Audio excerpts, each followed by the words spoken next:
საქართველოს ხელისუფლება ევროკავშირს უყურებს ბოლო დროს როგორც მტევს, არ ვიცი რამდენად მეთანხმები. ივანიშვილის რეჟიმი იყო მზად ურთიერთობისთვის, მაგრამ არ იყო მზად იმისთვის, რომ საქართველო ყოფილიყო ევროკავშირის ნაწილი. კრემლს სჭირდება კონტროლი უკრაინის და საქართველოსის.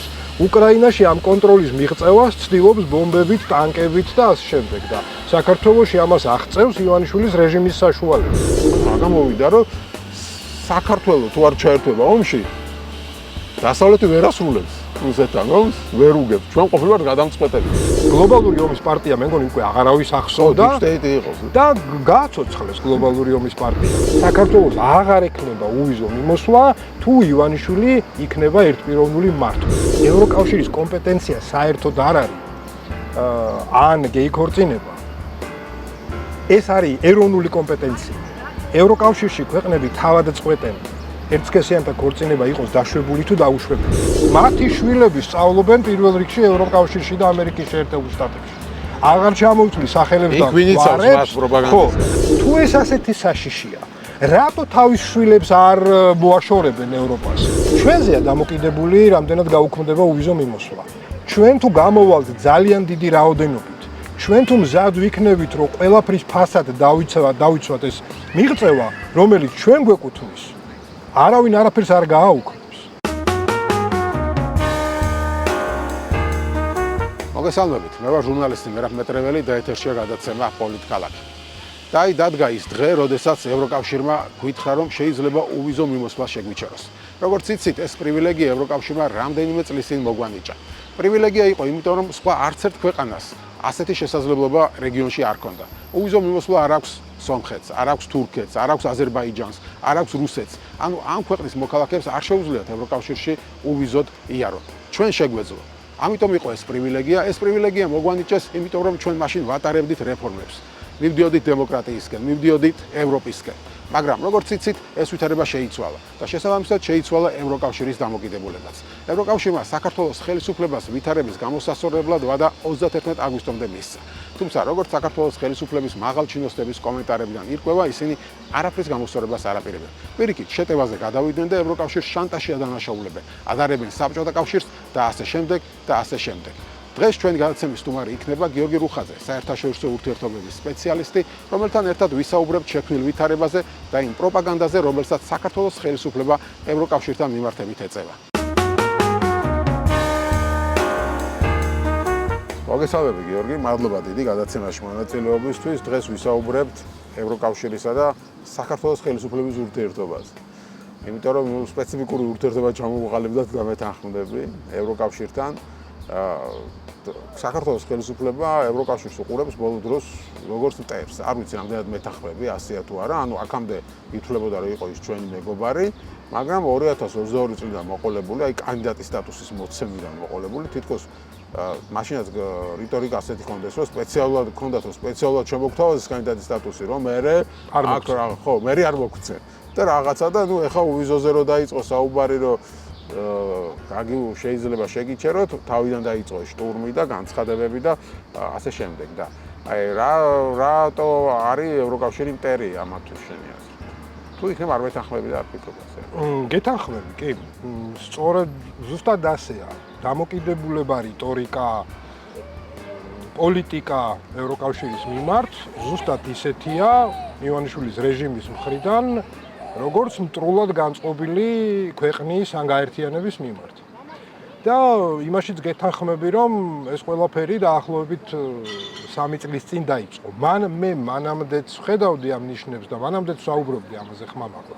თუმცა მანამდე შეუიარაღებელი თვალით ეს არ ჩანდა. ანუ მანამდე ნახე როგორი პოლიტიკა ჰქონდათ პირიქით და ყველაფერი და DCFTA-ის ასოცირების ხელშეკრულებაზე ბევრი იმუშავეს თვითონაც. იქედანაც აქებდნენ, აქედან მადლობებს უხდიდნენ, შალახო დაუკრეს.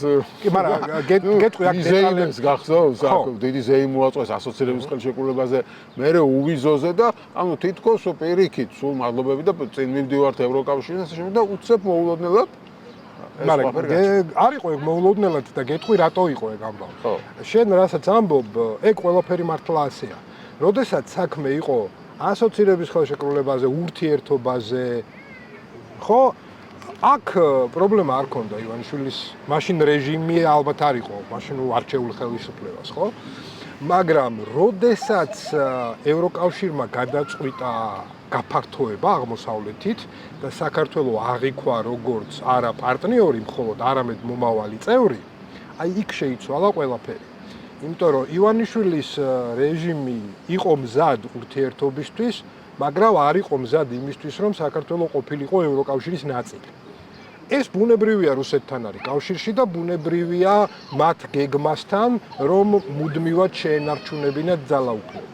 შესაბამისად, ეს ყველაფერი ივანიშვილი ფიქრობდა, რომ რუსეთი არ გაგვიბრაზდება ახლა ვიზა ლიბერალიზაციის გამო, ასოცირების ხელშეკრულების გამო, მაგრამ აი წევრობის გამო შეიძლება გაბრაზდეს. რა თქმა უნდა, რა თქვია და თან ეგ მანამდე ევროკავშირი არც განიხილავდა საქართველოს როგორც მომავალ წევრად და თუ ჩავიხედავთ კარგად, არც ასოცირების ხელშეკრულებაში, არც უვიზო მიმოსვლის ხელშეკრულებაში და არც თავისუფალ ვაჭრობაში იქ არცად არ ჩანს და არ წერია, რომ საქართველო ოდესმე გახდება ევროკავშირის წევრი. შესაბამისად, ეს იყო უბრალოდ, ასე ვთქვათ, ურთიერთობა სამეზობლო პოლიტიკის ნაწილი, რაც ევროკავშირის სხვა ქვეყნებთანაც აქვს, ოღონდ როგორც კი და ბუნებრივია ეს ყველაფერი დაკავშირებული იყო რუსეთის უკრაინაში შეჭრასთან და ამის შედეგად უკვე გეოპოლიტიკური ვითარების ცვლილებასთან, შემდეგ უკვე ევროკავშირმა საქართველოს, მოლდოვაც და უკრაინაც აღიქვა არა როგორც მეზობლები უბრალოდ, არამედ როგორც მომავალი წევრები. ანუ ევროკავშირმა რუსეთის აგრესიის საპასუხოდ გადაწყვიტა გაფართოებული იყო. ანუ ასე პოლიტიკურად ესეთი პასუხი გაეცა რუსეთს. კი ბატონო, ასე ხდებოდა სულ, რა ქვია, ევროკავშირის გაფართოება, ხა ცალკე არ მგონი მაგის დრო გქონდეს, რომ ეგ ისტორია მოუყვე, როგორ ფართოვდება ეს იყო გეოპოლიტიკური გადაწყვეტილება. ეს იყო გეოპოლიტიკური გადაწყვეტილება ევროკავშირის მხრიდან, რომ მან იმ მეზობლებს, რომლებსაც მანამდე ის უყურებდა როგორც უბრალოდ მეზობლებს და კარგ პარტნიორებს, უკვე მომავალში, რა თქმა უნდა, აქეთან მხრიდანაც თუ სურვილი ექნებოდა, შეეხედა მათთვის როგორც მომავალი წევრებისთვის და ამას უკავშირდებოდა სწორედ კანდიდატის სტატუსიც, მანამდე პერსპექტივის მინიჭებაც და ლაპარაკი რო იყო, რომ კობახიძე მაშინ ამბობდა მახსოვს და ღარიბაშვილი, რომ იცი რა, აი ჩვენ ევროკავშირი გვატყუებს და არ უნდა რომ მოგვანიჭოს რაღაცა. ხო, ანუ მათ უნდათ სწორედ ეს, მათ ინტერესებში იყო, რომ ეს არ მომხდარიყო. და ყველაფერი გააკეთეს. რუსეთის შიში იყო თუ უბრალოდ ის რომ ახლა ევროკავშირის წევრობა უკვე სხვა ღრმა რეფორმების გატარებას ითვალისწინებს. ორივე.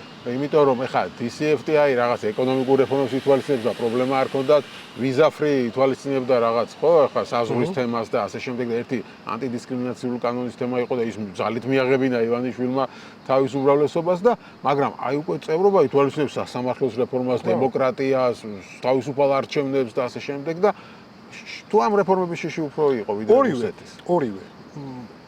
რა თქმა უნდა, ეს როგორც წეგან თქვი, ორი კომპონენტი იყო აქ. ერთი იყო რუსეთის კომპონენტი და მეორე იყო ძალაუფლების მუდმივად შენარჩუნების კომპონენტი. რაც საქართველოს, ანუ კანდიდატის სტატუსის შემდეგ და ყველა იმ მოთხოვნის შესრულების შემდეგ, რომელიც ევროკავშირმა დაგვიყენა და რაც მთავარია ჩვენთვისვე იყო მნიშვნელოვანი და კარგი. იმიტომ რომ თვითონ ევროკავშირი აქედან დიდ არაფერს არ იღებს. ქვეყანა იღებს აქედან ძალიან ბევრ სიკეთეს, როდესაც ქვეყანაში თავისუფალი არჩევნები ტარდება, როდესაც სასამართლო დამოუკიდებელი და თავისუფალია, როდესაც კანონი კანონობს და აი ესეთ დრაკონულ კანონებს, რომელიც ეხლა მიიღო ივანიშვილის რეჟიმმა, ევროპული სტანდარტი არ ითვალისწინებს და არც მიგაღებინებდა, ხო? ეს პირველ რიგში ქვეყნისთვის და ხალხისთვის იქნებოდა კარგი, მაგრამ ამის გარეშე ბუნებრივია ევროკავშირთან წევრობის კონტექსტში წინსვლა გამორიცხულია. რა თქმა უნდა, ესეც პრობლემა იყო ივანიშვილისთვის, იმიტომ რომ იმ ფორმით მართვა, რა ფორმითაც დღეს საქართველოს იმართება, შეუთავსებელია ევროპულ ღირებულებებთან და ევროკავშირთან და რა თქმა უნდა, ეს არის რუსეთის ინტერესი, იმიტომ რომ თუ ვინმეს გონია, რომ რუსეთს საქართველოში სხვა ინტერესი აქვს და უკრაინაში სხვა, ძალიან ცდება. ზუსტად ერთ და იგივე ინტერესი აქვს რუსეთს. უბრალოდ ახლა უკრაინას სავაჭრო ურთიერთობის ისიც არ მისცა. დიახ, არა, მისცა რა, ანუ უკრაინელებმა მოიპოვეს ის. რევოლუცია დაჭირდა. ხო და არა, უბრალოდ რას ვამბობ, იცი რომ მას კრემლს სჭირდება კონტროლი უკრაინის და საქართველოსის. უკრაინაში ამ კონტროლის მიღწევას ცდილობს ბომბებით, ტანკებით და ასე შემდეგ და საქართველოში ამას აღწევს ივანიშვილის რეჟიმის საშუალებით. ანუ ზუსტად ერთი და იგივე ამოცანა არის. ხო, შესაბამისად ეს არის. კი, ორივე გეთანხმები, ორივე საკითხი გახდა მნიშვნელოვანი ივანიშვილისთვის. ძალაუფლების შენარჩუნება და დემოკრატიული რეფორმების არ გატარება, რომელიც მას აღარ მიცემდა ძალაუფლების შენარჩუნების საშუალებას და რა თქმა უნდა რუსული ზეწოლა, იმიტომ რომ რუსეთის პოლიტიკა არსად არ მიდის. კი ბატონო, თუმცა ივანიშვილის ხელისუფლება ამას აწყვეს თავის ამორჩევლებს განსხვავებულად. ისე უბნება რომ აქ სინამდვილეში ეს ურთიერთობა გაფუჭდა არა იმიტომ რომ რაღაც რეფორმებს თხოვდნენ, არამედ იმიტომ რომ ომში ჩართვას თხოვდნენ. ეს თემა 2022-ში იყო აქტუალური 23-ში და ასე შემდეგ სულ, მაგრამ ბოლო დროს თითქოს მიწვა ხა 3 წელი ომი გრძელდება და ცოტა უცნაურად გავიყო რომ 3 წელია საქართველოს თხოვენ ომში ჩართვას და თურმე უკრაინაში ვერ იმარჯვებს დასავლეთი, იმიტომ რომ საქართველოს არ ჩაერთო ომში. ნუ დაახლოებით ასე გამოდის, მაგრამ ეხლა როგორც კი უვიზოზე დაიწყო საუბარი, ეს თემა ისევ გააცოცხლეს.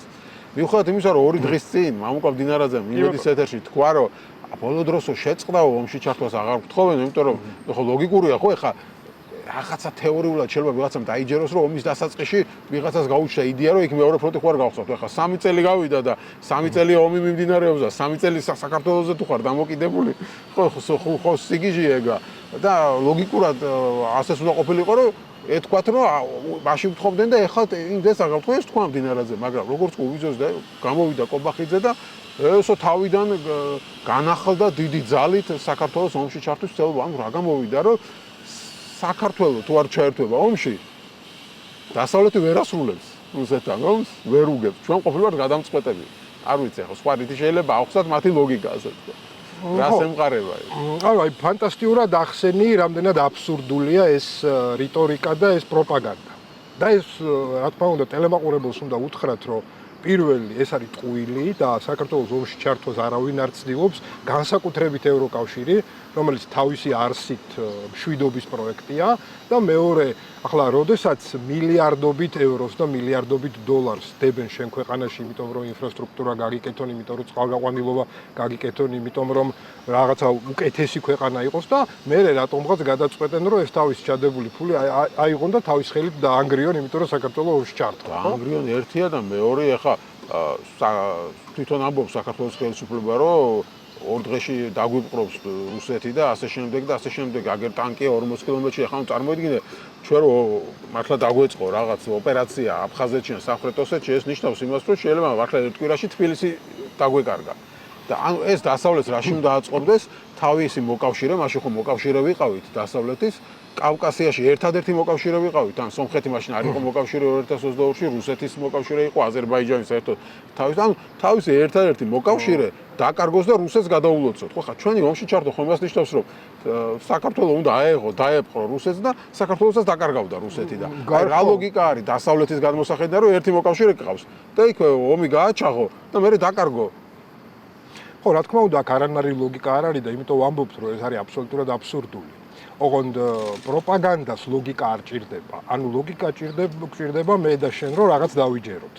მაგრამ იმ ადამიანებს, რომელზეც გათვლილია ეს პროპაგანდა, მათ არ აქვთ აი ბოლო 3 დღის წინ რომ გაეროს კვლევა დაიდო, ხო, რომ სტუდენტების 1/4-ს უჭირს სიმართლისა და ტყუილის ერთმანეთისგან გარჩევა. უჭირთ არგუმენტებით რაღაცა იდეის დასაბუთება, უჭირთ წაკითხულიდან და მოსმენილიდან აზრის გამოტანა. 1/4 სტუდენტების. და თქვენ წარმოიდგინეთ ახლა იმ ხალხს, რომელსაც უმაღლესი განათლება საერთოდ არ აქვს. იმას ხო უფრო მეტად გაუჭირდება ეს ყველაფერი. და შესაბამისად ამ ადამიანებისთვის არგუმენტის მნიშვნელობა არ აქვს. ამ ადამიანებისთვის მნიშვნელობა აქვს, ასე ვთქვათ, გზავნილებით დაბომბვას, რაც აი დაახლოებით თუთიყუშს რო ასწავლი რაღაცას. ხო ყოლია თუთიყუში, აი მე მყავდა თუთიყუში და რასაც უსმენდა იმას იმეორებდა. იმ პერიოდში რაღაცა ვერთვებოდი ტელევიზიებს, ტელევიზორი მუდმივად ჩართული მქონდა პოლიტიკაზე საუბრობდი და თუთიყუში ამბობდა მაჟორიტარი დეპუტატი, ევროინტეგრაცია, ეგეთ რაღაცებს იმეორებდა. პოლიტიკ ექსპერტი გამხდარა. კი. ხო, ანუ რატო? იმიტომ რომ 5 წლის განმავლობაში ისა მე როგორც ევროკავშირის ექსპერტი და აი ამ რაღაცებს რო ვიმეორებდი, ევროკავშირი იმეორებდა, ევროინტეგრაცია, მაჟორიტარი დეპუტატი, პარლამენტი, ყველაფერი იცოდა რა. და შესაბამისად, აი ზუსტად აი ამ ლოგიკით ქართული ოცნება ცდილობს რომ ანუ აი თუთიყუშის როლში მყოფი ადამიანები, რომელსაც ანუ არც არგუმენტირების საშუალება აქვს, არც ბოლომდე სრულფასოვნად დააზროვნების, აი ეს ადამიანები დააზომბიროს აი ასეთი ისტორიებით, როგორც ახლა შენ მოყევი, იმიტომ რომ ძალიან ძნელია რომ ეს მართლა დაიჯეროს ადამიანს, ხო? მაგრამ პროპაგანდა ამაზე არ მუშაობს. ვიღაცამ შეიძლება დაუშვას, რომ აი იქ იყო რაღაც ცხელი თავები, როგორც ეძახიან დასავლეთში, რომელსაც თქვენს, რომ აი ომის დასაწყისში, რომ აი იქნებ შეუჩხიკინოს საქართველოს. ნუ არ ვიცი ეხა აი და ამის შეიძლება სჯეროდეს ადამიანს, მაგრამ და წარმომიდგენი რომ ამის გჯერა რაღაც დონეზე, რომ აი ვიღაცას დასავლეთში შეიძლება დაუშვას თეორიად, ეგ ცხელი თავები იყვნენ და საქართველოს თუ შეუჩხიკინებს, იმიტომ რომ ეხა დანილოვმა და ვიღაცებმა ხმამაღლა თხოვეს, ხო, უკრაინის წარმომადგენლება ეგ, რომ აი საქართველოს მეორე ფრონტი გახსნას და ასე შემდეგ. გასაგებია, ეს არ ნიშნავს, რომ ან ევროკავშირს უნდოდა ეს, ან ამერიკის შეერთებულ შტატებს, ან თუ გინდათ უკრაინას. მაგრამ ამას თუ დაუშვებ, კი, მაგრამ ეხა ის რომ 3 წელია ჩვენ გვეხვეწებიან ომში ჩართვას, ანუ ერთხელ ხო უთხარი უარი და ისინი არა 3 წელია გვემუდარებიან და კი არ გვემუდარებიან ეხლა ცდილობენ რომ ზეწოლობა დაამხონ ამის გამო რომ იმიტომ ჩვენი ომის გარეშე არ გამოდის არაფერი რა. კეთი. ეხლა უფრო სიღრმეში თუ წავალთ და აუხსნით მართლა აბსურდულობას ამ გზავნილისას, შეგვიძლია ძალიან მარტივი მაგალითები მოვიყვანოთ, ხომ? აი მაგალითად მარტო ომში ჩართვაზე არ არის, ხო? აი ბოლოს 3 დღეა თუ 4 დღეა მას შემდეგ რაც ევროკომისიამ წერილი გამოაგზავნა, ხო, საქართველოს ივანიშვილის რეჟიმის რამდენიმე მაღალჩინოსანს. და პირდაპირ უთხრა, რომ აი აგერ არის შესასრულებელი ასე ვთქვათ, მოთხოვნები 8, ამას გააკეთებთ. შეგინარჩუნდება თუ ვიზო მიმოსვლა, არ გააკეთებთ, მაშინ ვიფიქრებთ, რომ დაკარგავთ, იმიტომ რომ ქვეყანა აღარ იმსახურებს ამას. აბსოლუტურად ლოგიკურია და წამოვიდა ნიაღვარი, როგორც თქვი, გაიხსენეს. აქამდე მინელებული იყო ეს გლობალური ომის პარტია, მე მგონი უკვე აღარავის ახსოვდა. და გააცოცხლეს გლობალური ომის პარტია, ხო? და რასაც ამბობ, რომ კი, ანუ მდინარაზე 3 დღის წინ რასაც ამბობდა, ეს იყო პროპაგანდის ლოგიკური გაგრძელება. რომ ომში ჩართვას აღარ გთხოვენ, მაგრამ ეხლა გთხოვენ, რომ თურმე გადავკეთდეთ, კაცები გავხდეთ ქალები და ქალები გახდნენ კაცები. ანუ რა თქმა უნდა, ეს იქიდან მოდიოდა, რომ ანუ ეხლა მთელი მსოფლიო ცდილობს, რომ ომი გააჩეროს, ხო? ტრამპიდან დაწყებული, დამთავრებული ევროპელი ლიდერების ჩათვლით, ისინი ცდილობენ, რომ როგორღაც ომი გააჩერონ და არა ლოგიკურია, ბუნებრივია, რომ ეხლა თუ ყველა ომის გაჩერებას ცდილობს, საქართველოს ჩართვა ვიღაც სჭირდება, ხო? მაგრამ უყურე რა ხდება ეხლა კობახიძემ უკვე გადაწყვიტა, არ ვიცი ეხლა ვის მოეთათბირა, არ ვიცი, რომ მაქსიმალურად მთელი აქამდე ყველა ტყვია რაც ჰქონდა, აქამდე რა მომზადებული ეს ტვინი გამრუდებულები რაც არის, ამ ტვინებს თავიდან მიაწოდა ეს ნარკოტიკი. ხო, ახლა მოდი დავიწყოთ იქიდან, რომ ეს არის ეხლა ორმაგი გზავნილი რა, ანუ ასე დააყენეს საკითხი, რომ ან ვიზო მიმოსვლა ან სტაბილურობა და მშვიდობა, ხო, აი და ესე სასწორზე ესე დადეს. და მეორე არის რომ ანუ ვიზო მიმოსვლა და ან LGBTQI-ის ასე ვთქვათ გაფართოება საქართველოში და აი ეს რაღაც სრული სისულელე რომ ეხა მეტი არგუმენტი აქვს, იმიტომ რომ იმ კომისიის წერილში პირდაპირ წერია რომ ის რაღაცა ოჯახის სიწმინდის კანონი გააუქმეთ და ამაზე ააგეს ეს პროპაგანდა. გავიგე, მაგრამ ანუ ყოველ შემთხვევაში ის მოგეთ ესე დავიწყოთ. ეს კანონი ხო ახალი კანონია. სინამდვილეში მიიღეს, რა ვიცი, 6 თვის წინ მიიღეს, ხო? ეს კანონი და უბრალოდ რა მაინტერესებს, იცი, რომ 1 წლის წინ ოჯახურ ღირებულებებს დაცვა არ ჭირდებოდა? არა, დაცვაზე არ არის საქმე. მე ეს კითხვა გამიჩნდა, რომ სანამ ამ კანონს მიიღებდა ოჯახურ სიცოცხლის შესახებ, ანუ ჩვენ შეგვეძლო რომ მივსულიყავით იუსტიციის სახლში და მოგვეთხოვო რომ ქალა ჩამწერდა და ჩამწერდნენ? ხო, რა თქმა უნდა, არ ჩაგდე ჯერტი, იმიტომ რომ ჯერტი კონსტიტუცია ისედაც კრძალავს ამას, ხო? კონსტიტუციაში ისედაც ჩაწერეს რომ არის ქორწინება ქალისა და კაცის. ანუ ეს კანონი სინამდვილეში ხო იმისთვის მიიღეს, რომ ჯერტი საარჩევნოდ რაღაცა ქულები დაეწერათ ამ ხალხში, მაგრამ თავარი ჩემი აზრით რატომაც ეს კანონი მიიღეს თან დაარქვეს ესეთი სახელი ოჯახური სიწმინდის და რაღაც პროპაგანდის შესახებ, რომ ზუსტად იცოდნენ რომ ევროკავშირი ამაზე შენიშვნას მოგცემდა და მე კარგი სათქმელი ექნება და აი ევროკავშირი ოჯახურ სიწმინდესები მარტო ამისთვის არის, იმიტომ რომ ამ კანონამდე არც ქალად დაგწერდა ვინმე თუ კაცი იყავი და არც კაცად დაგწერდა თუ ქალი იყავი, ხო ეხლა? მეტიც, ანუ თუ ეს ყველაფერი უვიზო მიმოსვლასთან კავშირში იყო მაშინ რაღა ეხლა ავყვირდით ამაზე. როცა მოგცეს ეს უვიზო მიმოსვლა, მაშინ მე უარი უნდა გვეთქვა. ხო? იმიტომ რომ არა, მაშინ უარი კი აშინ არ გთხოვდნენ და მე მოგთხოვდნენ თუ როგორ იყო? მაშინ უარი კი არ თქვით 2017-ში რო გვითხრეს რომ ანტიდისკრიმინაციულ კანონი და მიიღოს რაც თავისი შინაარსით ეს არის ხო რომ LGBTQ ადამიანების უფლებების დასაცავად არის ანტიდისკრიმინაციული კანონი. არა მარტო, მაგრამ მათ შორის კი. ეგ მოგთხოვეს და ამ კანონის გასატანად ივანიშვილად დაუპირისპირდა თავისი უმრავლესობის წევრებს ცხონებული სოსო ჯაჭოლიანი უარს ამბობდა და პირადად ივანიშვილმა მოახდინა მასზე ზეწოლა. ეს კანონი ერთადერთი ვიზას ვერ მოახდინა მე მგონი ზეწოლა და ხმა არ მისცა იყო ისა გედი ფოფხაძე. ბოლომდე თავის ადგა არ მიცემ მაგანონს ხმასო და დანარჩენს ძალით მიაცემინა ხმა. წარმოიდგინე საპატრიარქო იყო წინააღმდეგ თუ კარგი კანონი იყო ეს ანტიდისკრიმინაციული მათი გადმოსახედიდან თუ კარგი კანონი იყო ამ კონსერვატორებისგან და საპატრიარქო რატო იყო წინააღმდეგ საპატრიარქოს კი ფეხებზე დაიკიდა და მიაღებინა ეს LGBTQ ადამიანების დამცავი კანონი იმიტომ რომ მაშინ ასე ჭირდებოდა კი თან არ დაგვაუწყეს რომ მაშინ კონსერვატორები კი არ იყვნენ სოციალისტები იყვნენ ხო და ანუ უბრალოდ რას ვამბობ უყურეთ ანუ რა თქმა უნდა მივდივართ იქამდე რომ ლოგიკურად ეს ყველაფერი უბრალოდ სიგიჟეა სისულელე აი ბოდვაა რასაც ქვია და ამის ახსნა გვიწევს და კიდევ ერთხელ ვამბობ მაშინ რა ქვია ანუ 2020 წელს რატო არ ვთქვი თუ არის უვიზო მიმოსვლაზე საერთოდ თუ მშვიდობას უქმნიდა საფრთხეს თუ რავი ჩვენ შვილებს რყვნიდა რაღა ეხლა მაინდა-მაინც ხო არ ერთი წლის წინ რატო არ დადგა ეს საკითხი და მე უბრალოდ რა არ მესმის იცი რომ თუ ასე საშიში არის თვითონ საქართველოს ხელისუფლებამ ივანიშვილის რეჟიმმა სამხრივად საქართველოსაც შეუძლია ეს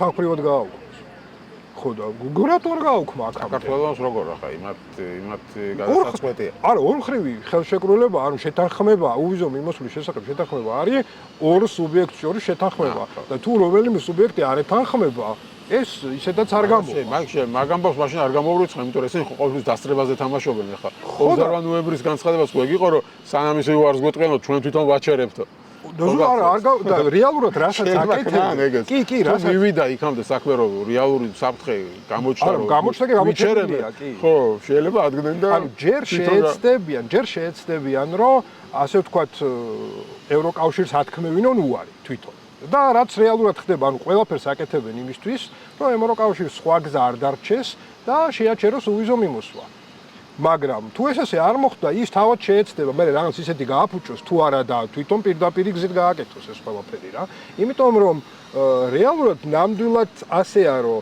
ქართულ ოცნებას უვიზო მიმოსვლა უკვე შეჩერებული აქვს პრაქტიკულად ანუ მაღალჩინოსნები დიპლომატიური პასპორტის მქონეები სამსახურეობრივი პასპორტის მქონეები და სამწუხაროდ ამ ქვეყანაში ეს ისეთი გავრცელებული გახდა რომ რა ვიცი ქართული ოცნების ოფისის დამლაგებელს აქვს დიპლომატიური პასპორტი რა და შესაბამისად მათთვის უვიზო მიმოსვლა უკვე გაჩერებულია შესაბამისად ეხლა რასაც ვხედავთ ეს არის დანარჩენი მოქალაქეების დასჯის ცნობა ბევრს ეგ უკმაყოფილება გაუჩნდა რომ რატომ და დასაჯოს ახლა ევროკავშირმა მთელი ქვეყანა პარემ იყოს ისეთი რა ქვია სანქციები კონკრეტული ჩინოვნიკების წინააღმდეგ.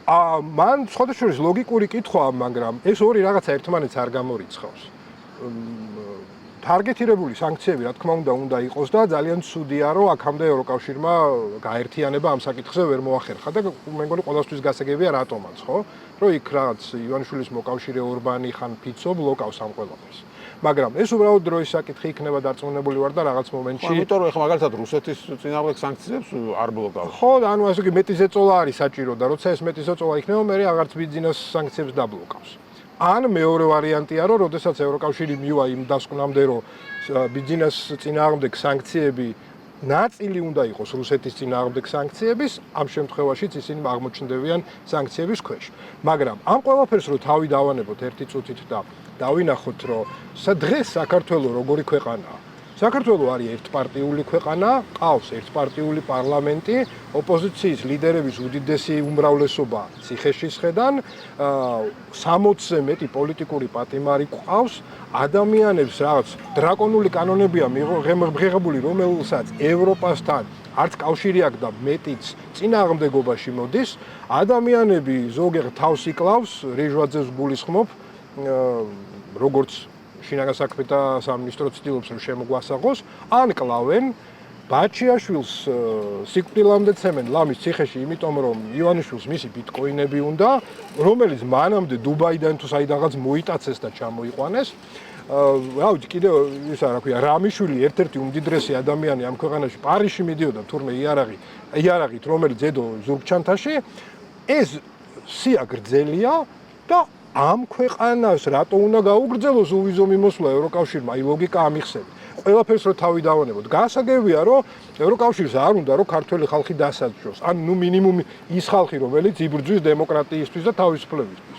გასაგებია, მაგრამ კონტრაქტი ევროკავშირის ქართულ ხალხთან ხომ არა აქვს. მას აქვს სახელმწიფოსთან და ეს სახელმწიფო კლასიკური გაგებით სახელმწიფო აღარ არის.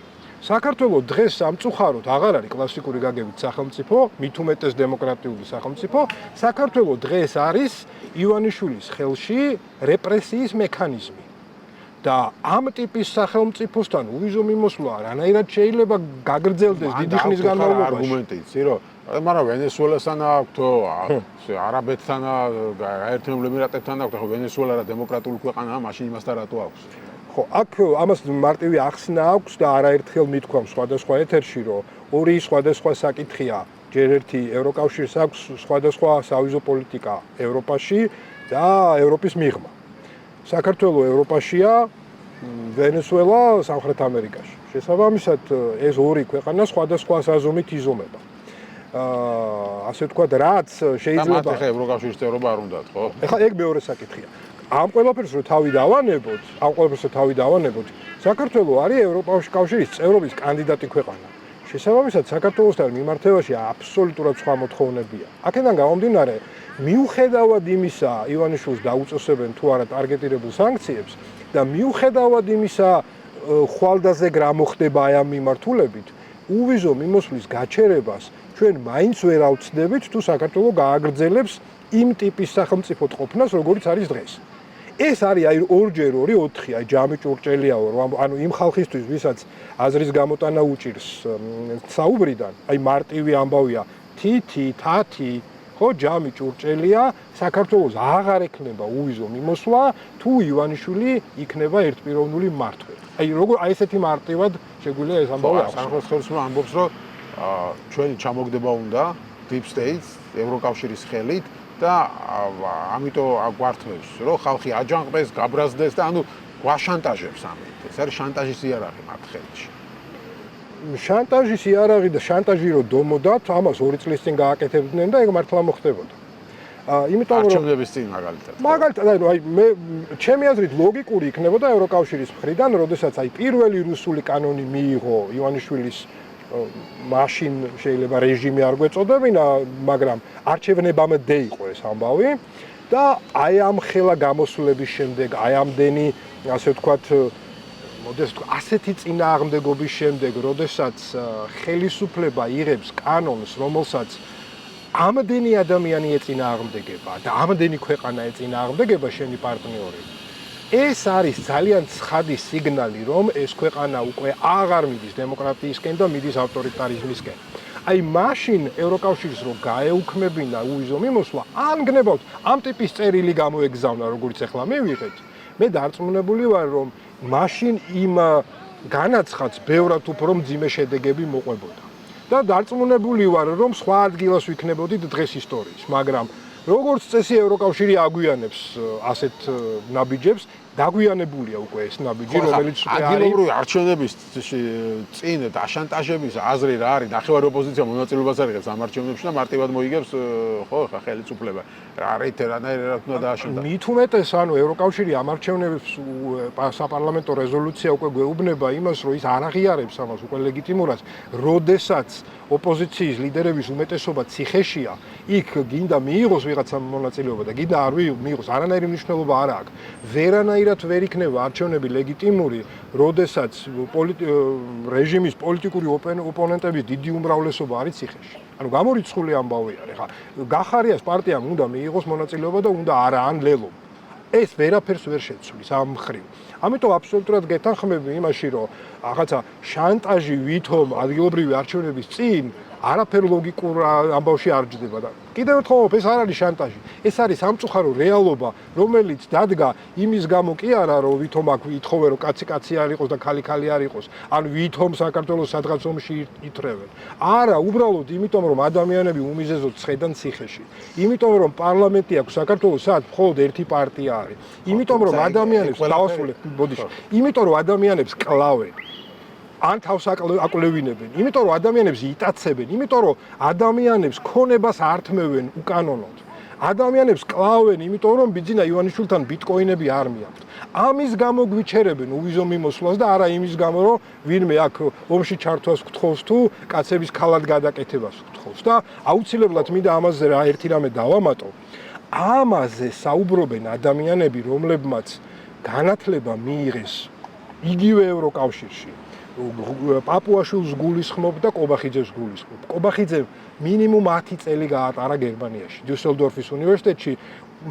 მან დაიცვა ბაკალავრის ხარისხი, მაგისტრის ხარისხი და დოქტორის ხარისხი. ნუ ჯამში ამას გერმანულ სისტემაში რო შეხედავ 10 წელი ჭირდება დაახლოებით.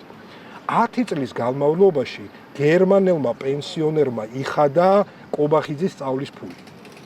და ეს კობახიძე ხო დღეს მოდის და იგივე გერმანიის ელჩს პაპუაშვილის ანალოგიურია ზუსტად პაპუაშვილმაც ან მაგისტრის ხარისხი და დოქტორის ხარისხი დაიცვა ზაარლანდის უნივერსიტეტში ხო შესაბამისად ეს არის ასობით 1000 евро რომელიც გერმანელმა გადასახადის გადამხდელმა გადაუხადა მას ახლა უყურეთ რას აკეთებენ მათ ყველაზე კარგად იციან რომ ეს კაცია და ხალია და ომში ითრევს და რაღაცა არის ჩვეულებრივი სისულელე მაგრამ აი ამ პროპაგანდას იყენებს იმისთვის რომ ძალაუფლება შეუნარჩუნოს ივანიშვილს ეხლა ამაზე მეტი უნამუსობა რა შეიძლება იყოს და იგივე აი ქართული ოცნების ამომრჩევლს მინდა უთხრა რომ იქნება კობახიძე უკვე გადაკეთებულია ქალაქ ჩვენ რა ვიცი 10 წელი ცხოვრობდა გერმანიაში შეხედავ თმას შეხედავ ნახდათ ქალს გავს სახეზე შეხედავ რაღაცა ზედმეტად თეთრია ხო აი რა ვიცი ესე ვიცი აბა ეხლა ხო ხუმრობა გასაგებია მაგრამ ესენი რას ამბობენ იცი რომ ადრე ქონდა ევროპას ღირებულებები ეხლა აღარა აქვს ეხლა საბჭოთა კავშირად ნახე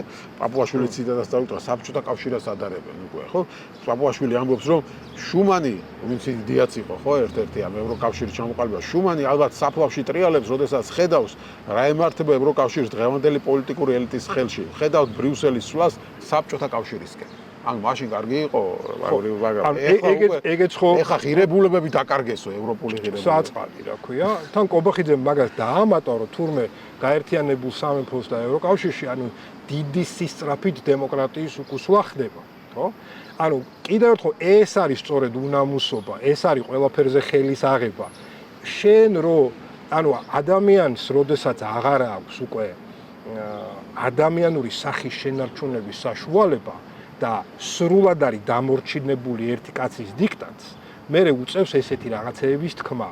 საკუთარ წარსულზე უარის თქმა უწევს სინამდვილეში. კობახიძეც და პაპუაშვილიც აი საკუთარ იმ განვლილ წარსულზე ამბობენ უარს, ხო? და ეს პირველ რიგში სიგნალი უნდა იყოს ქართული ოცნების ამომრჩევლისთვის თუ მხარდამჭერისთვის თუ კიდე არის ასეთი ადამიანი დარჩენილი, ხო? რა დონის ასე ვთქვათ უნამუსობასთან გვაქვს საუბარი საქმე, როდესაც ამ ტიპის რიტორიკაზე და ამ ტიპის დეზინფორმაციაზე გადადის იმ ქვეყნებთან მიმართებაში, რომელმაც მას ამდენი რამე მისცეს. ხო? ანუ უბრალოდ აი ამაზე მეტი რაღა უნდა ითქვას, ან რაღა უნდა გააკეთდეს, ხო? და კიდევ ერთს ვიტყვი, შეიძლება ძალიან კონტროვერსიულია, მაგრამ ივანიშვილმა მოახდინა მის გარშემო მყოფი ადამიანების დეჰუმანიზაცია. ანუ ადამიანური საწყისი გამოაცალა მათ. აი ძველ რომში და ძველ საბერძნეთში მონებს ადამიანებად არ თვლიდნენ ის ხალხი. იცით რატომ? იმიტომ რომ მათ თავისუფლება არ ჰქონდათ. საკუთარი ცხოვრების და საკუთარი, ასე ვთქვათ, ნების განკარგვის საშუალება არ ჰქონდათ. შესაბამისად რომაელებს მიაჩნდათ, რომ მონებს არც ისინი ადამიანები არ იყვნენ და მათ სული არ ჰქონდათ. შესაბამისად ექცეოდნენ როგორც ცხოველებს დაახლოებით. ანუ ზუსტად აი ესეთი ივანიშვილის ზოოპარკთან გვაქვს ახლა საქმე, ამ ადამიანებმა დაკარგეს ადამიანური საწყისი, ჰუმანურობა რა. ანუ როგორც აი თუ შევხედავთ მათ გადადგმულ ნაბიჯებს, თუ როგორ ექცევიან საკუთარ თანამოქალაქეებს, ეს არის პირველი ნიშანი, რომ მათ ჰუმანურობა დაკარგეს და მეორე მათ დაკარგეს ადამიანური საწყისი ქმნადობა. ხო, ანუ ღმერთმა თავის ხატად რატო გააჩინა ადამიანი? იმიტომ რომ ღმერთმა თქვა, რომ ეს ადამიანიც ჩემნაირია. ანუ ის დაიწყებს, ის თავისუფალი იქნება და ის შექმნის რაღაც ახალს. და შესაბამისად კობახიძეებს და პაპუაშვილებს და ივანიშვილის გარემოცვას წართმეული აქვს ეს ადამიანური საწყისი. ხო, მაგრამ სხვანაირად როგორ შეიძლება ისეთი მონდომებით ბაშვებიან ასრულებენ, ზოგჯერ მგონია რომ უკვე ჯერათ ამ ყველაფერს, რასაც ამობენ. ხო, არ ვიცი, პაპუაშვილს გაიბევრა ბრიუსელი გვეუბნება რომ ავყვეთ სრულ იდეოლოგიას და თქვათ რომ კაცი შეიძლება გახდეს ქალი და ქალი შეიძლება გახდეს კაცი. ეს იგივეა ბრიუსელს მოეთხოვა, გვეღერებინა რომ დედამიწა არის ბრტყელი. და მე ამას მოაბეს რომ აი ჯორდან, ანუ წავი ისიც გაუხსენეს ევროპას რომ ხალხს წვავდითო თქვენ შუა საუკუნეებშიო. ხა ველოდები ამერიკას როდის გაუხსენებდნენ ინდიელები ახდახოცეთო. ხო, ჯორდანო ბრუნო როგორც დაწვესო ისე რაღაც აშვაში იყო, არ ვიცი ჯორდანო ბრუნო, მაგრამ საუბრობდოთ იმიტომ გაახსენეს ჯორდანო ბრუნო რომ ხალხ შეეხსენებინათ რომ აი ევროპა საიდან რაცუდია ხალხს წვავდნენ ასე შემდეგ. ამ ქალი და კაცი-კაციას თემაზე მინდა კიდევ ერთხელ ვილაპარაკოთ. ანუ ის მოთხოვნა რაც უყენია წამოაყენა ევროკავშირმა უფლებების დაცვის თვალსაზრისით სადმე რამეს გულისხმობს ეგეთ რამეს რომ შენ უნდა მისე უფლება რომ ადგეს და ქალი დაირქვას კაცმა ან უნდა მისე ქორწინების უფლება ქორწინებაც ახსენა ხო ბატონმა კობახიძე მე როგორც ვიცი ევროკავშირის ბევრ ქვეყანაში საერთოდ არ არის დაშვებული ერთსქესიანთა ქორწინება ჩვენ რატომ მოგთხოვენ არ გთხოვენ. და კიდევ ერთხელ ვამბობ, ეს არის მითი, ლეგენდა, ეს არის პროპაგანდა, ჩვეულებრივი ტყუილია. ევროკავშირი საქართველოსგან არ ითხოვს იმას, რომ დაუშვას ან ერთსქესიანთა ქორწინება, ან სქესის შეცვლა ესე მარტივად, ან თუ როგორც არის, ეს არის ჩვეულებრივი პროპაგანდა გამიზნული იქითკენ, რომ შეაშინონ ადამიანები. ადამიანს ყველაფერი უცხოსი ეშინია, განსაკუთრებით გაუნათლებელ ადამიანს. შესაბამისად, კობახიძემ განათლება მიიღო გერმანიაში და ამის საშუალებით ეხლა ცდილობს რომ მოატყუოს გაუნათლებელი ადამიანი რა. ვინ და კობახიძემ ყველაზე კარგად იცის იმ 10 წლიანი გერმანული ცხოვრების შედეგად, რომ ევროპულ ქვეყნებში განსხვავებულია ეს ყველაფერი და ევროკავშირის კომპეტენცია საერთოდ არ არის ან გეი ქორწინება ეს არის ეროვნული კომპეტენცია. ევროკავშირში ქვეყნები თავად წყვეტენ ერთსქესიანთა ქორწინება იყოს დაშვებული თუ დაუშვებელი. კობახიძემ ეს იკადრა თქვა რომ მოგთხოვენო და მაგას გეუბნები რომ ანუ იცის მაგრამ იტყუება. იმიტომ რომ ევროკავშირი ანუ როგორი ამბავია იცი რომ არსებობს ევროპული კომპეტენციები რომლის საშუალებითაც ევროკავშირი არეგულირებს რაღაცებს წევრ ქვეყნებში და არის ეროვნული კომპეტენციები. როდესაც ქვეყნები თვითონ არეგულირებენ თავის საკითხებს. ევროკავშირი ყველაფერს არ არეგულირებს. სინამდვილეში ძალიან ცოტა რამეს არეგულირებს. უმეტეს რაღაცას ევროკავშირის წევრი ქვეყნები თავად არეგულირებენ. ერთსქესიანთა ქორწინება სწორედ ის საკითხია, რომელიც არ განეკუთვნება ევროპულ კომპეტენციას და განეკუთვნება ეროვნულ კომპეტენციას. ხო, იმათ ყოველთვის განეკუთვნება რომ ადამიანის უფლებები. ისე, ანუ ვიღაცას გაუშვება კითხვა, რომ მაშინ რატო ითხოვს ამ კანონის გაუქმებას? რომ კანონი აიაკალას აქ ოჯახური სიწმინდის და რაღაც პროპაგანდის. ეს არ არის ოჯახური სიწმინდის კანონი, ეს არის ადამიანის უფლებების შემზღუდველი კანონი და ამიტომ ითხოვს. ეს კანონი LGBTQI-ს ადამიანებზე რო არ იყოს და რო იყოს მაგალითად, რა ვიცი, ებრაელებზე ან სვანეთის უბნელებზე ან ქუთაისლებზე, ზუსტად იგივე ლოგიკით მოითხოვდა მის გაუქმებას, ხო? მაგრამ იმ აზრს დაუბრუნდები, რომ ანუ გერმანია თავად წყვეტს ერთსქესიანთა ქორწინება იყოს დაშვებული გერმანიაში თუ არა. პოლონეთი თავად წყვეტს, ლიტვა თავად წყვეტს, ბელგია თავად წყვეტს, პორტუგალია თავად წყვეტს.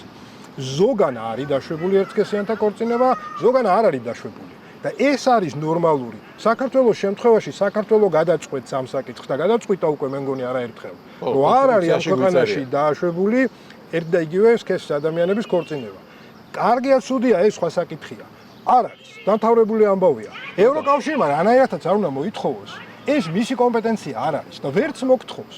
სისულელეა ეს. ანუ რატომ მოგთხოვა თავის დროზე ანტიდისკრიმინაციული კანონი და ეხლა რატო ითხოვს ამ კანონის გაუქმებას, ესეც ახსნას, ხო, როცა ის შენ ქვეყანაში არ არის დაცული უფლებებზე არის საუბარი და მათი შეიძლება დისკრიმინაცია მოხდეს განსხვავებული ადამიანების, ეს იქნება რელიგიური უმცირესობები, ეთნიკური თუ სექსუალური უმცირესობები, ამის ნიადაგზე ევროკავშირში შეიძლება ბევრი ადამიანი წავიდეს და ჩაბარდეს დევნილად. თქვას რომ მე საქართველოში რადგან არ არის მაგალითად სექსუალური უმცირესობების უფლებები დაცული და იქ არის ჩვენდამი დისკრიმინაციული დამოკიდებულება, იქ მე მდევნიან და ჩამიბარე დევნილად. და მარჩინე ასე შემდეგ და ასე შემდეგ და ევროკავშირმა თქვა რომ ასეთი რამ რო არ მოხდეს მე რო შეუვიზოს გაძლებ და თქვენგან არ მომაწყდეს ადამიანების დიდი რაოდენობა რომელიც იტყვის რომ მე გეი ვარ და საქართველოში ჩაგრავენ და ჩვენ ხო გვახსოვს ხშირად იყო ასეთი შემთხვევა რომ ხალხი რომელიც აქ გეებს ცემდნენ მე მიდიოდნენ ევროკავშირში და ეუბნებოდნენ მე გეი ვარო იტყვებოდნენ რა მე გეი ვარო და ტოლვილად ჩამიბარეო და ასეთ რა არ მომხდარიყო ამიტომ გითხრეს რომ მიიღეთ საკანონმდებლო ბაზა მაინც მოაწესრიგეთ რომ ჩვენ ეს ადამიანი რომ მოვა ჩემთან და მეტყვის რომ მე გეი ვარ და იქ ჩაგრავე მე ვაჩვენებო ნახე საქართველოში ანტიდისკრიმინაციული კანონი მიღებულია ყველანაირი თქვენი უფლება დაცულია ამიტომ კარგად იყავი ნუ იტყვები რომ ჩაგრავე აი ამისთვის გთხოვს რომ მიიღეთ ეს კანონი ხო ეგ არის მარტივი ჩვეულებრივი პროცედურული ამბავია რომ იქ არ დადგეს ჯარი მე ადამიანების რომ საქართველოში ჩაგრავენ და დევნილად ჩაგვიბარეთ ესეთი ტექნიკურ საკითხის გამო არის ასეთი ამბავი ატეხილი. ფანტასტიკურად ახსენე ეგ ამბავი, ნამდვილად ეგრეა. ოღონდ უფრო ღრმა არის ეგ საკითხი ჩემი აზრით და ერთსქესიანთა ქორწინება და მათი უფლებების დაცვა ორი სხვადასხვა რამეა, სხვათა შორის. ძალიან ბევრ ევროპულ ქვეყანაში ერთსქესიანთა ქორწინება დაშვებულია და ბევრ ქვეყანაში დაშვებული არ არის. მაგრამ მიუხედავად იმისა, ერთსქესიანთა ქორწინება დაშვებულია თუ არა ქვეყანაში, ყველა ქვეყანაში დაცულია მათი უფლებები. ხო? ანუ საქართველოც აქ არის რა, ზუსტად. საქართველო არ უშვებს ერთსქესიანთა ქორწინებას, მაგრამ თუ საქართველოს უნდა ევროკავშირთან რაიმე ტიპის ახლო ურთიერთობა, აქ ყველა ადამიანის უფლება დაცული უნდა იყოს. მარტო ერთსქესიანთა კი არა, ყველა. და შესაბამისად, ევროკავშირი ცდილობს, რომ საქართველოში იგივე ანტიდისკრიმინაციული კანონით ყველა ადამიანის უფლება დაიცვას. აქ საქართველოში სამწუხაროდ ადამიანის უფლება აღარ არის უკვე დაცული. მარტო ერთსქესიანთა ან უმცირესობების კი არა, მაგრამ ამას ცდილობს. და არა ის რომ მაინდა-მაინც ვიღაცა კონკრეტული ჯგუფის. რა თქმა უნდა, ყველაზე ნაკლებად და მოწყვლადი ჯგუფების დაცვას ცდილობს ევროკავშირი პირველ რიგში და ეს არის ჰუმანურობა სწორედ, ხო? ყველაზე სუსტი და მოწყვლადი უნდა დაიცვა, იმისათვის რომ ყველაზე ძლიერი დაიცვა. შემდეგ, ხო? ამაზე არის აქ ლაპარაკი, რა თქმა უნდა. და ეს ორი სხვადასხვა საკითხი არის და ესეც პროპაგანდის თემაა სინამდვილეში და ტვინის გამორეცხვის საშუალებაა, რომ ანუ გაამართლოს თავისი ქცევა, რომ აი მე ამით ქართველობას ვიცავ, ამით ტრადიციებს ვიცავ, ამით ჩვენ შვილებს ვიცავ. ანუ რეალურად აი ტერორისტებს ვიცავ. ხო, აი მშვიდობას ვიცავ და რა არის ამასთან შედარებით უვიზო მიმოსვლა? მოდი შევწუოთ უვიზო მიმოსვლა, ჩვენ ხო ჩვენი შვილების გადაგვარება არ გვინდა, ჩვენ ხო არ გვინდა რომ ბომბები გვაწვიოთ. ეგზისტენციალური საკითხიო. რიგში დადგები თუ არ დადგებიო, ხო, კობახიძემ თქვა, ეგზისტენციალური საკითხია რომ აქ იყოს სტაბილურობა, ქართველობა და ასე შემდეგ. ეხა რას გავს ეს იცით? აი ტერორისტები რომ ბავშვებს და ქალებს რო წინ იფარებენ ხოლმე. რომ რაღაცნაირად თავი დაიცვან ვიღაცის შეტევისგან რა. აი დაახლოებით იგივე ამას რაღაცას აკეთებს ქართული ოცნება, რეალურად შვილებს იფარებს წინ და ამბობს რომ აი ეხლა ჩვენი შვილები თუ არ დავიცვით რაღაცა პროპაგანდისგან, გაირყვნებიან ხვალდაზე და რა. სინამდვილეში ეს ყველაფერი არის ჩვეულებრივი სისულელე. მათი შვილები სწავლობენ პირველ რიგში ევროკავშირში და ამერიკის შეერთებულ შტატებში. აღარ ჩამოვთვლი სახელებს და გვარებს, აღარ ჩამოვთვლი სახელებს და გვარებს, აი პარლამენტში ხო რამდენია 80 კაცია თუ რაღაცა არის. აი იმ 80 ადამიანიდან უმრავლესობის შვილები ან სწავლობს, ან ცხოვრობს, ან მუშაობს, ან რაიმე ფორმით კავშირშია დემოკრატიულ სამყაროსთან, სადაც მათ შორის ერთსქესიანთა ქორწინება არის დაშვებული. თუ ეს ასეთი საშიშია, რატო თავის შვილებს არ მოაშორებენ ევროპას, ხო? აღარ მინდა გავაგრძელო, მაგრამ აი ამაშია თვალთმაქცობა სინამდვილეში. ეს არის ტყუილი. აი ამ თემაზე კითხვა. რამდენად ეგზისტენციალური საკითხია უვიზო მიმოსვლა და ეგზისტენციალური საკითხია. პირველ რიგში. და რა შეიძლება გავაკეთოთ იმისთვის, რომ ეს უდიდესი სიკეთე, რომელიც ქართულმა ხალხმა მართლა ბრძოლით მოიპოვა, გადავარჩინოთ. ბოდიში გააგრძელე მე და მე აი ამ ორ საკითხს ცარიელი დრო რო გვექნა დაუბრუნდა. ამ თემასთან ჩვენ დასასრულისკენ მივდივართ და მინდა მოვასწრო ყველთა ამ თემასთან დაკავშირებით, როცა საუბრობდა ერეკლე ყობახიძე, მას კითხეს, რომ როგორ არის ეგზისტენციალური საკითხი, მარტო დასასვენებლად ხარ მიდიოდა ხალხი, ქართველების დიდი უმრავლესობა ნაწილი მიდიოდა იქ სამკურნალოდ, ხო? უვიზო მიმოსვლა ნიშნავს, რომ შენ თუ შეგიძლია ყოველგვარი რიგში რაღაცა პროცედურების გარეშე უცებ აიღო ბილეთი გაგფრინდე, მაგალითად საფრანგეთში, სადაც აქვს ძალიან ჰუმანური კანონმდებლობა და იქ ბევრი ჩვენს გეყოლება ნათესავიდან ნაცნობიდან მე მყავს რამდენიმე ნათესავი, რომელიც გავარდნენ საფრანგეთში ბავშვი უპდებოდათ და ჩაბარდნენ დევნილად და როგორც კი ბარდები უფასოდ მკურნალობენ. და ამ შანსს კარგავს ეს ხალხი. ხო, იმიტომ ხა ის ვიზას მას მე ან მისცემდნენ ან არა ვიზა რო ყოფილიყო. და აი ეს რო კითხეს პრემიერ-მინისტრმა ის კი არ უთხრა რომ იცი რა აი მისი ლოგიკიდან რო გამოვიდეთ რა ხა ჯერ უნდა ეთქვა რომ არა ჩვენ ყველაფერს ვიზამთ რომ ეს უვიზო მიმოსვლა არ დაიკარგოს მაგრამ დაუშვათ არ უყურებ ამას ეგზისტენციალურ საკითხს. ხო პრემიერ-მინისტრი ხარ და ამ კითხვაზე უპასუხო უნდა რომ იცი რა ჩვენ საქართველოში დავხარჯავთ ფულს და გავაკეთებთ ისე ჯანდაცვას რომ ხალხს არ ჭირდებოდეს საზღვარგარეთ გაქცევა სამკურნალოდ. ეს კი არ უთხრა. სხვა ქვეყნებიც არისო კაცო არა ეკავშირის მიიღო და იქ წავიდნენ იმკურნალოდ. პრემიერ-მინისტრი ამას ამბობს. ანუ სხვა ქვეყნებში რა იგულისხმებათ, ხო თურქეთი დაუშვა. მაგრამ თურქეთში 20 ბირიჯდება ხალხის კურნალობა, სახლი უნდა გაყიდო რომ იმკურნალობა, საფრანგეთში უფასოდ კურნალობენ. და ხალხი, ანუ პრემიერ-მინისტრი გეუბნება რომ ახლა არ მაინტერესებს ახლა შენ სად იმკურნალობ რა, სახლს გაყიდი თუ რაღაცას გაყიდი. სულ არ მაინტერესებს. აქ არ გავაუმჯობესებ ჯანდაცვას, უვიზო რეჟიმის შენარჩუნებაზე არ ვიზუნებ რომ შენ საფრანგეთში უფასოდ იმკურნალო, ეს არ არის თავარი საკითხია, ჩვენ არაფერი არ შეგვეხოს. ზუსტად და სწორედ ამიტომ არის, არა მხოლოდ ამიტომ, მაგრამ ამიტომ არის უვიზო მიმოსვლა საქართველოსთვის და განსაკუთრებით გაჭირვებული ადამიანებისთვის ეგზისტენციალური საკითხი. ხო, აი ჯანდაცვა ახსენე და მე პირადად მონაწილეობდი რამოდენიმე ადამიანის ცხოვრებაში, რომელსაც ჭირდებოდა მსგავსი დახმარება და საფრანგეთში, ბელგიაში, გერმანიაში მივეხმარე ამ ადამიანებს, რომ ის სამედიცინო დახმარება ან შედარებით ნაკლებთან ხარ, ან უფასოდ, ან რაღაცნაირად მიეღოთ, იმიტომ რომ ამ ქვეყანაში აი ამ დახმარების მიღება, სამედიცინო დახმარების შეუძლებელია უბრალოდ. მეცაც გეტყვით, მე მყავს ოჯახის წევრი, რომელიც არის ონკოპაციენტი და ახსენე შენ თურქეთში მკურნალობთ მას. და ზუსტად ვიცი რა თანხებთან და რა ყველაფერთან არის ეს ყველაფერი დაკავშირებული რა. ყველას არ აქვს ამის საშუალება. ეხლა მე უბრალოდ რადგან მაქვს ამის საშუალება ვერ წავალ და საფრანგეთში ვერ ჩავარდები, მაგრამ ძალიან ბევრს ამის საშუალება არ აქვს. და ეს მათთვის არის სიკვდილ სიცოცხლის საკითხი. შეიძლება ყობახიძისთვის ეს არ არის პირადად სიკვდილ სიცოცხლის საკითხი, მაგრამ ძალიან ბევრი ადამიანისთვის ყავს ნათესავი, რომელიც ჩაბარდა, მისი ბავშვი გადაარჩინეს, იქ პატარა ბავშვით ჩავიდა და ჩაბარდა და დღემდე მკურნალობა, იმიტომ იმას სული სიცოცხლე ჭირდება მკურნალობა და სახლი მისცეს ასე შემდეგ მკურნალობა. თანამშრომლები ყავს პალიტრაში, რომელიც ასევე თავისი შვილი თურქეთში ვერ უმკურნალეს სხვათა შორის. უთხრეს რომ ჩვენ ვერ გადავარჩენთო და საფრანგეთმა გადაარჩინა თან უფასოდ. თურქეთში ფასიანად ვერ უმკურნალეს და საფრანგეთმა უფასოდ გადაარჩინა. ხო, ახლა ევროკავშირის ჯანდაცვის სისტემა კიდევ უფრო წინ არის ვიდრე თურქეთის. თურქეთიც, ანუ საქართველოსა და თურქეთის ჯანდაცვის სისტემები რო შეადარო, რა ვიცი, აი კოსმოსში არის თურქეთი საქართველოსთან მიმართებაში, ანუ რამოდენიმე სინათლის წლით წინ არის. მაგრამ შეერთებული შტატების რიგი კლინიკები და ევროკავშირის რიგი კლინიკები კიდევ უფრო წინ არის. და აბსოლუტურად მართებულად აღნიშნე რომ ანუ აი სწორედ ეს მიანიშნებს რამდენად ჰუმანურია, რამდენად კარგია ევროკავშირის ქვეყნები, როდესაც სხვა ქვეყნის მოქალაქეებს ანუ ასობით 1000 ევროს ხარჯავენ იმისთვის რომ ეს ადამიანები გადაარჩინონ, მაგრამ ჯანდაცვას რო ერთი წუთით თავი დავანებოთ და ჩვეულებრივ ლუკმაპურის მოპოვებაზე დავიდეთ, ხო? საქართველოში უმუშევრობა არის ევროპაში ყველაზე მაღალ ნიშნულზე სამწუხაროდ. ადამიანებს იმიტომ რომ გადარჩნენ და საკუთარი ოჯახი გადაარჩინონ, უწევთ სწორედ აი ეს 90 დღიანი პერიოდების გამოყენება, რომ ჩავიდნენ რომელიმე ევროპულ ქვეყანაში, იმუშაონ იქ და მერე დაბრუნდნენ უკან სავიზო რეჟიმი არ დაარღვიონ და კიდე წავიდნენ.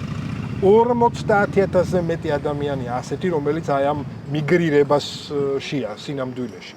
ამ ადამიანებს ჩაეკეტებათ იმის საშუალება, რომ ეს ლუკმაპური მოიპოვა. როგორ ფიქრობ? მათთვის ეს ეგზისტენციალური საკითხია. ბოლო კითხვა მექნება, ეს ადამიანები ოცნებას დაუჯერებენ საბოლოო ჯამში თუ ხმას ამოიღებენ და გააპროტესტებენ იმას, რასაც როგორც იქცევა ოცნება დასავლეთთან მიმართებაში და უსწრებს ქვეყანას აი ამ წინსვლის საშუალებას. ხო, მე მინდა იმედი ვიქონიო, რომ ეს ადამიანები, რადგან მათ შეეხოთ პირადად უკვე ეს და შეეხებათ, უფრო აქტიურები იქნებიან პროტესტში, მაგრამ მთავარი აქ მაინც არის ის, რომ მათ უნდა დაინახონ, რომ ამ პროტესტისგან რაღაც გამოვა.